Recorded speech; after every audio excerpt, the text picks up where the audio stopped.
Limitation act 1963 एक Indian law है जो कि फिक्स्ड टाइम लिमिट से निर्धारित करता है जिसके भीतर कोई भी पर्सन एक लीगल केस, अपील या फिर एप्लीकेशन फाइल कर सकता है। इस लॉ का मेन रीज़न ये इंश्योर करना है कि केसेस ज़्यादा लंबे समय तक ना चले और क्विकली जस्टिस प्रोवाइड किया जा सके।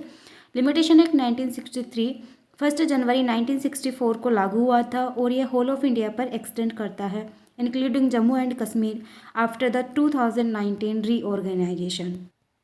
इसमें 32 सेक्शंस है और 137 आर्टिकल्स है जो कि शेड्यूल्स में दिए गए हैं।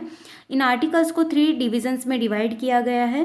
आर्टिकल 1 से 113 डील्स विथ सूट्स, आर्टिकल 114 से 117 deals with appeals and article 118 से 137 deals with applications.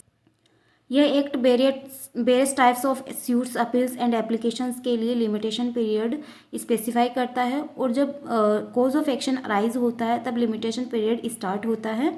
Cause of action का मतलब होता है जब किसी पर्सन का लीगल राइट वोलेट होता है या इन्फ्रिंजमेंट होता है लीगल राइट का, तब कोज ऑफ एक्शन अराइज होता है। और प्रिस्क्राइब्ड लिमिटेशन पीरियड के बाद यदि कोई भी पर्सन सूट फाइल करता है या फिर अपील फाइल करता है तो उसके पास राइट तो होता है बट रेमेडी नहीं होती है। फॉर एग्जाम्पल 3 ईयर्स का लिमिटेशन पीरियड है और किसी पर्सन ने उस 3 ईयर्स के लिमिटेशन के पीरियड के भीतर यदि केस फाइल किया है तो उसे कंपनसेशन दिया जाएगा। लेकिन यदि प्रिस्क्राइब्ड लिमिटेशन पीरियड के बाद में उसने सूट फाइल किया है तो उसे कंपनसेशन प्रोवाइड नहीं किया जाएगा। उसके पास राइट तो होगा सूट फाइल करने का बट उसे रेमेडी नहीं दी जाएगी। इसके लिए यहाँ पे कुछ एक्सेप्शंस भी दिए गए हैं। फॉर एग्जाम्पल जब कोई प्लेंटिफ माइनर है या फिर मेंटली इनकेपेबल है सूट फाइल करने में, तो डिसेबिलिटी ख़त्म होने के बाद लिमिटेशन पीरियड स्टार्ट होगा। और लिमिटेशन एक्ट एक एग्जॉस्टिव लॉ है, मतलब अपने आप में एक कंप्लीट लॉ है।